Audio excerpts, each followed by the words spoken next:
Bonjour à vous, monsieur Badiko. Oui, bonjour Abouakar. Bienvenue. Donc, sachez bien que j'étais dans votre salle d'attente, donc j'ai suivi très rapidement les débats. Oui.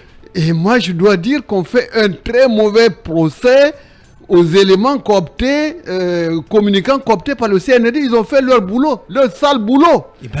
Étrangler la liberté de la presse. Ce sont eux qui ont étranglé, qui sont les conseils pour étrangler la presse et les médias. Ouais. Souvenez-vous de Film FM qui est une des premières victimes. Ouais. Donc, quand on n'a aucun bilan sérieux à présenter, eh bien, le sale boulot est là et ils le font. Donc, on leur fait un mauvais procès. Bien. Parce que pour vous, ils font déjà leur travail. Ils font le sale boulot, oui. Et ils rendront compte un jour, ceux qui ont participé, les hommes ou femmes du média qui ont participé à l'étranglement de la liberté d'expression, eh bien, ils s'expliqueront un jour. Ils devront s'expliquer un jour. Bien. Allez, vous avez suivi aussi les interrogations soulevées par Mamadou Ouri sur le fichier électoral. Qu'est-ce que ça vous inspire, monsieur Badiko? Est-ce que vous savez, en tant que leader politique, est-ce que vous avez une idée de l'existence ou de l'emplacement de ce fichier? Où est-il? Eh bien, là aussi, on vous renvoie à l'agenda du CNRD. L'agenda du CNRD n'a jamais été d'organiser des élections libres, transparentes et démocratiques. Donc, c'est tout à fait normal qu'on fasse disparaître le fichier, puisque vous vous plaignez de ne pas avoir d'interlocuteur. Ouais. Et comme ça, ça nous ramène à des recensements qui vont mettre 3, 4, 5 ans. Et l'agenda se déroule pendant ce temps. Donc, c'est vous que ça étonne. Que le fichier disparaisse, c'est vous que ça étonne. Nous, on n'est pas étonnés. C'est tout à fait conforme à la logique de confiscation du pouvoir. Est-ce que cela serait en conformité avec le nouvel ordre des priorités qui a été établi, dévoilé par le président de la transition à la tribune des Nations Unies? Il a dit que la priorité de la transition guinéenne, c'est d'abord le social, ensuite l'économique et le politique enfin. Bon, moi je pense que comme l'émission est là, nous allons parler. Il y a des choses extrêmement graves dont il faudra qu'on parle. Bien. Tout ça, donc on a l'occasion d'en parler. Bien. Allez, Bassekou. Oui, puisqu'on parle du... Pour commencer, on va revenir à l'actualité en lien avec l'attaque contre la maison centrale. L'attaque de la maison centrale. Voilà, comment vous réagissez aux derniers événements du 4 novembre dernier? Un raid qui a visé la maison centrale, des personnes ont été arrêtées, d'autres sont en fuite. Vous, en tant que leader politique, comment vous réagissez à cette actualité? Eh bien, je dois vous dire que nous avons ressenti ces événements qui sont d'une extrême gravité. En réalité, on a assisté dans ce système du pouvoir par les armes à des affrontements de factions armées pour le contrôle du pouvoir. Et qu'est-ce qu'on a vu là-dedans? On a vu toutes les scènes de barbarie. Ça tire dans tous les sens, devant, derrière, à droite et à gauche, de façon indiscriminée. Et avec des scènes de barbarie où on se met à tuer des gens n'importe comment, des civils non armés. Vous avez vu ces scènes qu'on croyait à jamais révolues. En 1984, lorsqu'on a révélé ce qui se passait à Boiro, tout le monde a dit plus jamais ça. On ne veut plus voir ça, des êtres humains traités comme des animaux qu'on dépece.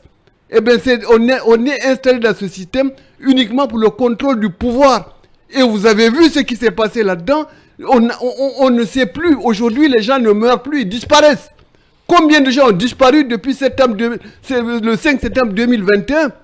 Et ce n'est pas normal. On ne doit pas faire disparaître les gens. Et je dis que c'est extrêmement grave et ça viole toutes les lois internationales.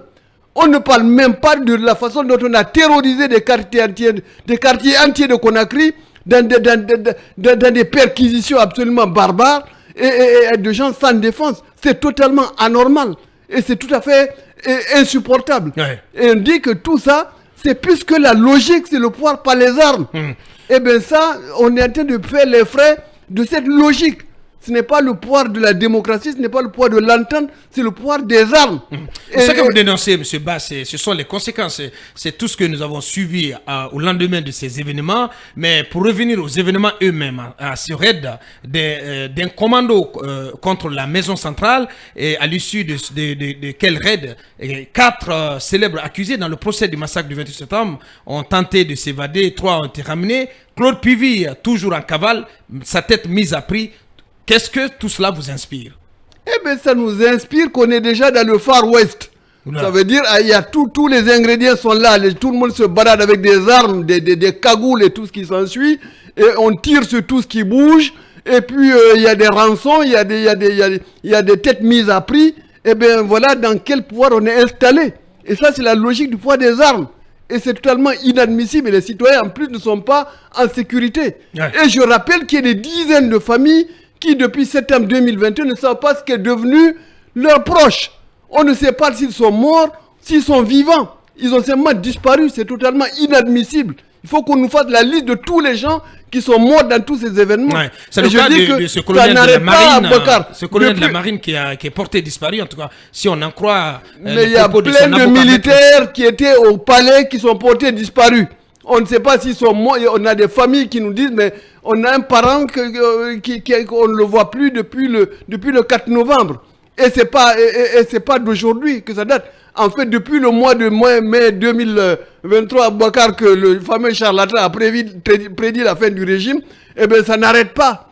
Eh bien, c'est pas normal. La population est devenue otage d'une caste militaire. Là. C'est pas normal. Le pays est déjà l'otage d'une caste.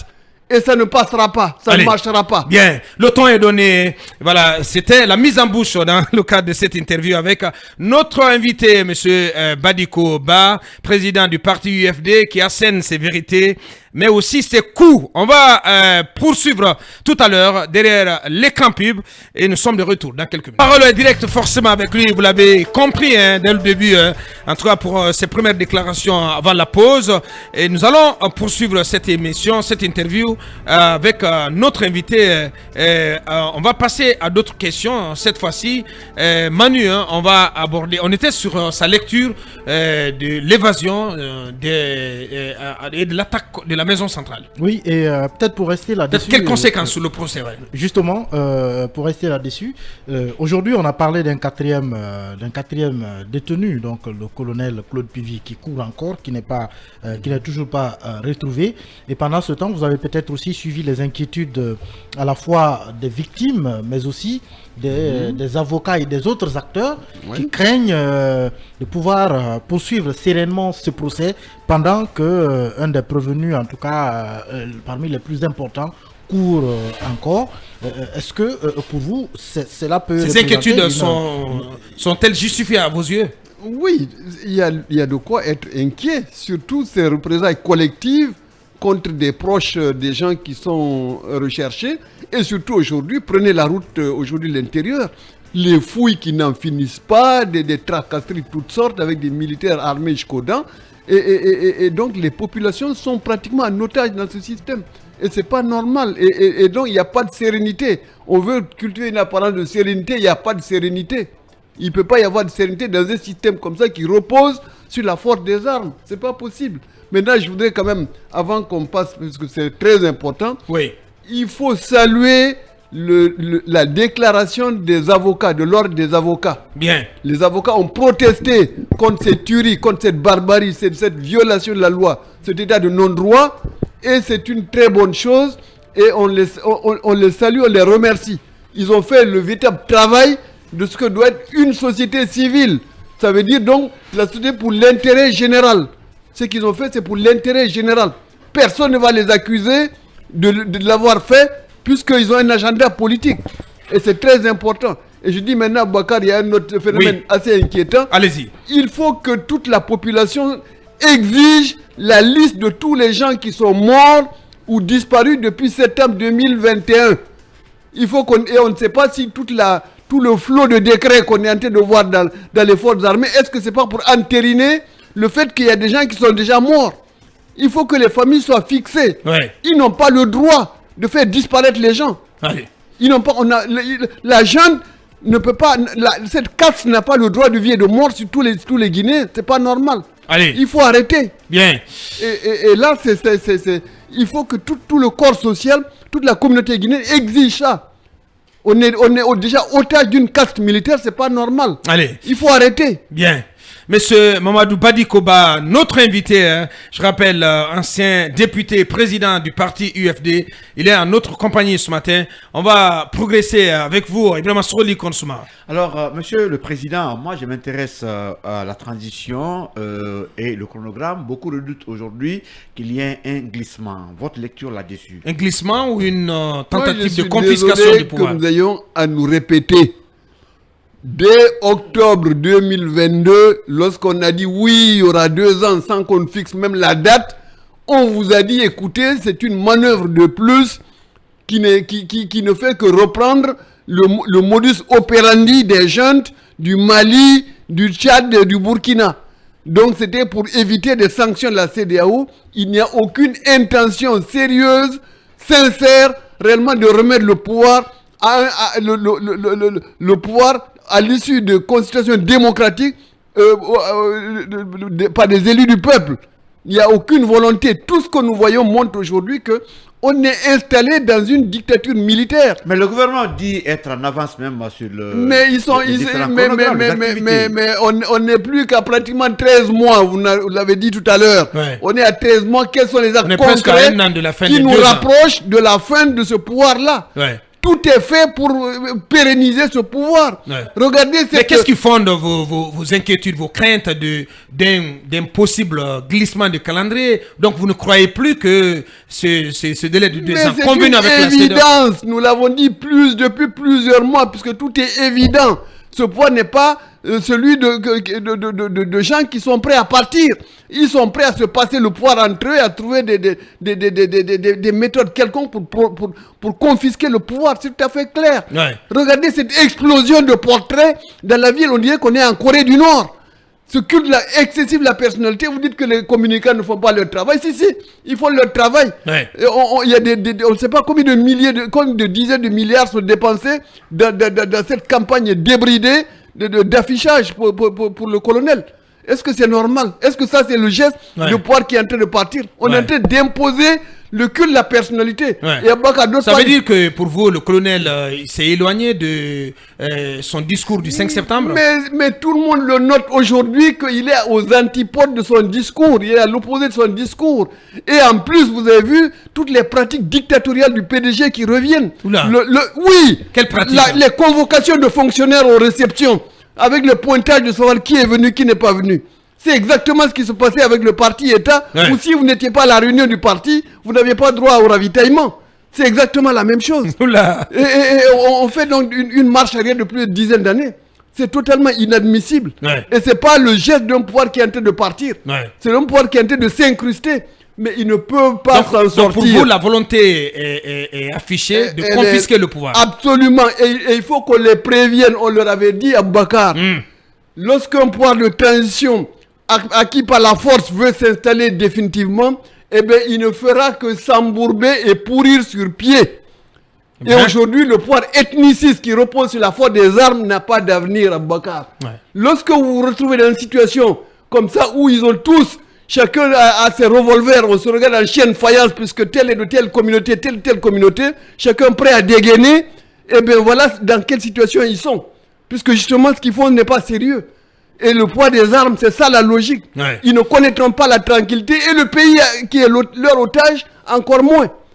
On est dans l'impasse en réalité. Comment sortir de face ça? À cette impasse, Comment sortir de ça? Face à cette impasse, justement, vous restez, vous devenez, pour ne pas dire impuissant, mais vous devenez quand même pratiquement à fond toute la classe politique. Qu'est-ce qui vous reste à faire? Il faut que toute la communauté guinéenne se retrouve sérieusement pour adresser les problèmes qui sont les nôtres, les problèmes communautaires. Se retrouve comment, M. Badiko? Pardon? Vous dites il faut que toute la communauté guinéenne se retrouve. Il faut que toutes les forces vives se retrouvent. Mais comment vous êtes divisés? Et que vous êtes tous divisés, M. Badiko. Pardon? Vous êtes divisés, à commencer par vous de la classe politique. On n'est pas et c'est ça qui vous affaiblit justement face à cette junte. Oui, mais c'est ça la réalité, cabinet. Bien sûr. Nous, ce qu'on a dit, nous sommes d'accord pour travailler la main dans la main avec les gens, mais pas pour instaurer ou renforcer le système du passé. Il faut que nous allions de l'avant. Ouais. Mais vous, de la classe politique, vous êtes d'accord pour ne pas être d'accord? Non, on ne peut pas dire que c'est la faute de la classe politique. puisque il y a Vous n'êtes pas unis. de toute façon, il y a une confiscation du pouvoir qui est là.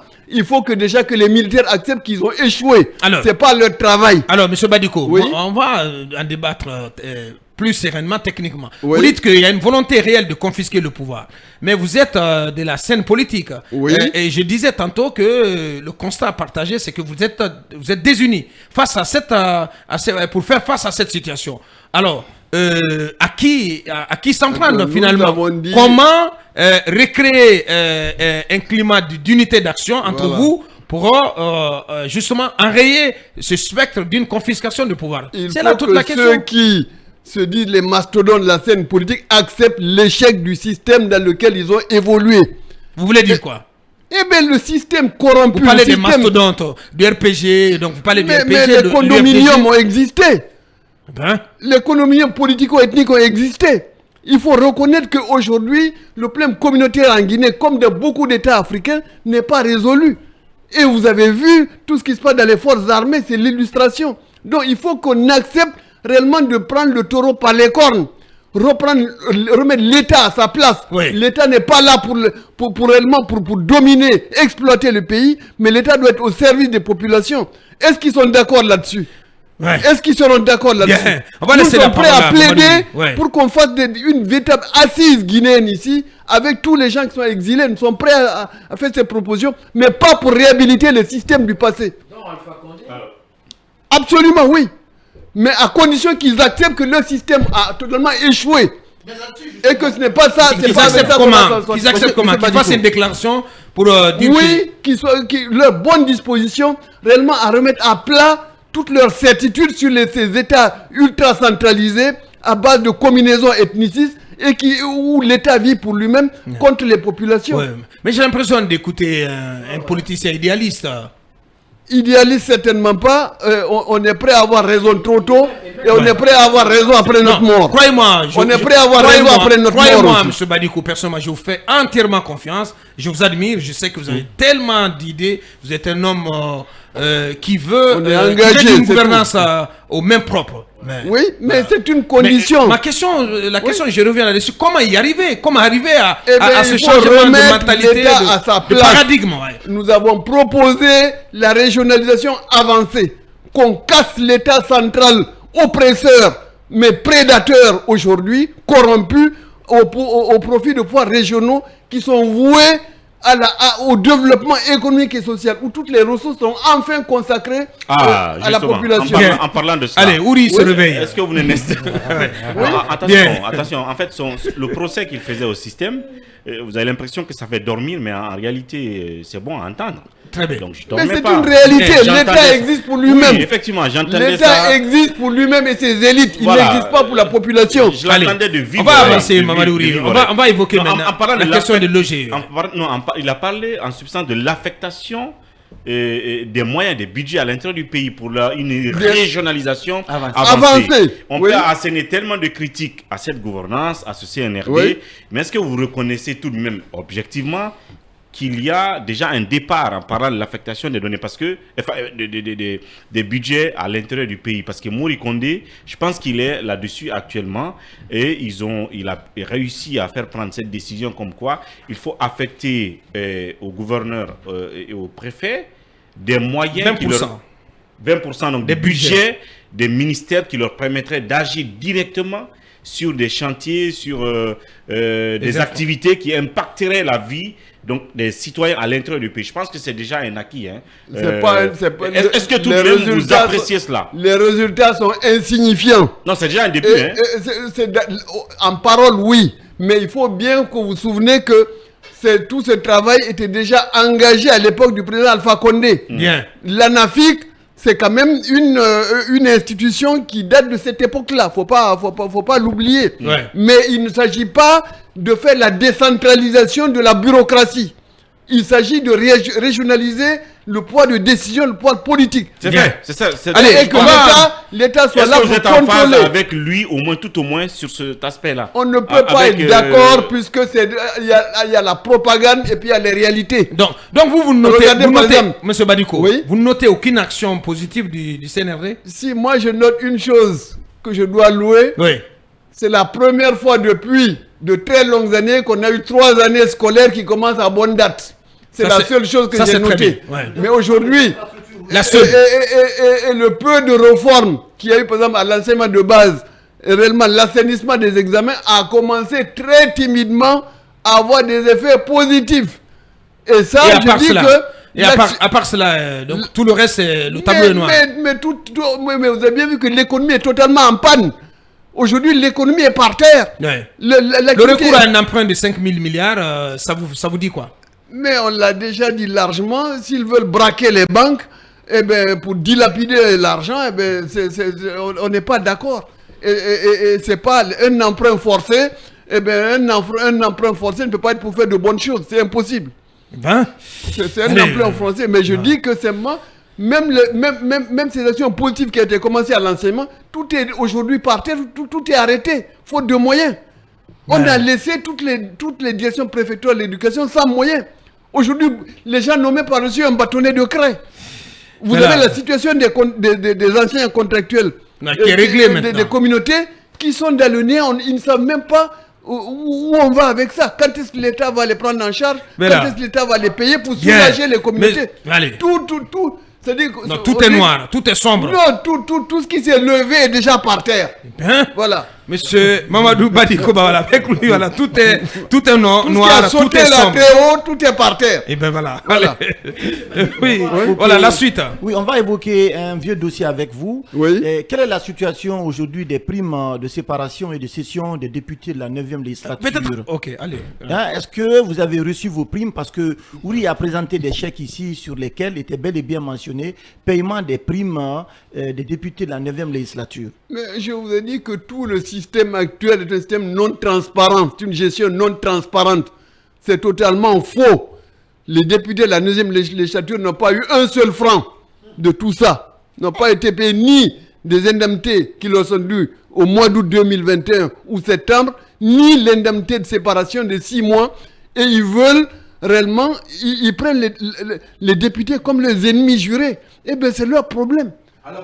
Mais qui gère? Vous portez plainte contre qui? Docteur Berreté, le secrétaire général, qui a signé le chèque. Est-ce que la boussole, c'est la justice aujourd'hui? Non, l'argent est sorti. L'argent est sorti. Il y a pire que ça là-dedans. On est en train de passer la main sur des dizaines de milliards. Vous n'avez rien reçu? Vous n'avez absolument rien reçu. Heureusement qu'on n'attend pas ça pour manger notre taux et notre fonio. Heureusement. Allez, heureusement. Allez, venons-en maintenant au débat qui est posé par le pouvoir actuel qui souhaiterait, en tout cas, qui a manifesté sa volonté de faire organiser tous les scrutins, tous les rendez-vous électoraux à venir par le MATD en lieu et place d'un organe de gestion électorale indépendant comme une CENI. Comment vous réagissez dans un contexte où le fichier est introuvable? Le fichier a disparu. Il est recherché comme PV. Mais, allez-y. Bien. Pour ou contre? Il faut qu'on vous dise, le constat est clair. Il faut savoir qu'en 2020, cette CENI qui dépensait des centaines de milliards pour rien du tout, qui dilapidait, qui détournait des centaines de milliards, c'était une anomalie. Souvenez-vous que les résultats des dernières élections étaient faits avec des procès-verbaux au crayon. Notre grande CENI a fait des procès-verbaux au crayon.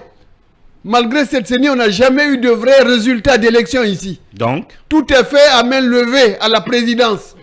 Et donc, on avait dit que si le ministère veut faire un travail sérieux, nous, en 2021, Bakar, on avait dit, écoutez, nous sommes prêts à accepter que le ministère qui est là, pour pas en 2014 ou en 2021, avant le coup d'État. Après le coup d'État. Okay. Après le coup d'État. Puisqu'on leur a accordé un petit crédit.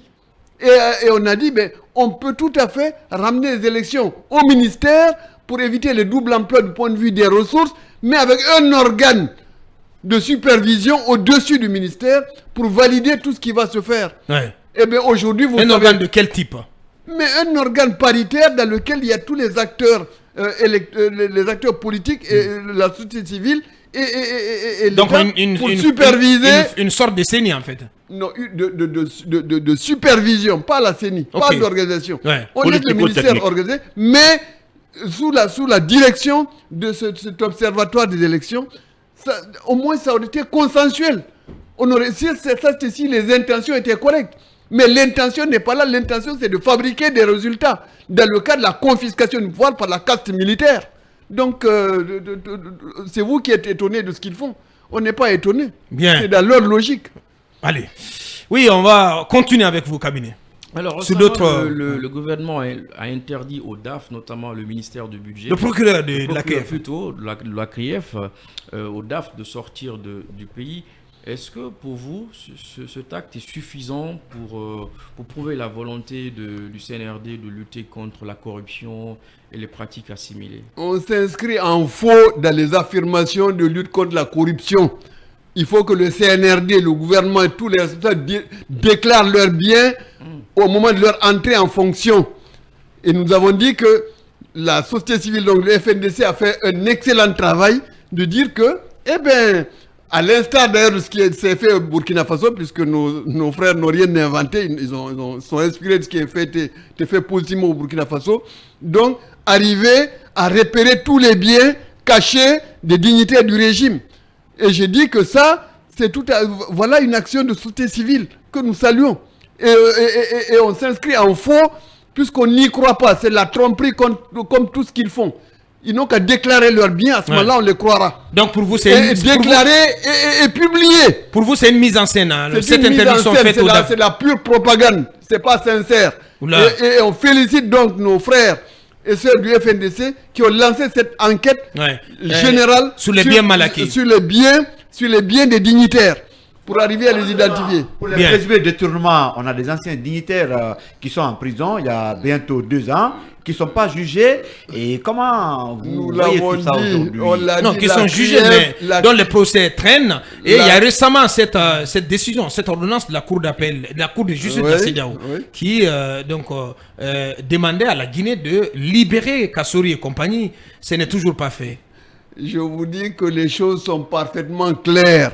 Nous l'avons dit, peut-être pas ici. La CRIEF est un organe pour arriver à neutraliser tout ce qui dérange l'agenda de confiscation de pouvoir du CNRD. C'est ça la fonction de la CRIEF aujourd'hui. Comment ça? Mais on neutralise tout ce qui dérange le pouvoir. C'est tout. Ceux qui ne sont pas en exil seront en prison. C'est uniquement l'objet de la CRIEF. Il n'y en a pas d'autre. Où sont les jugements sérieux? Où sont les milliers de milliards blanchis, il y a des procès.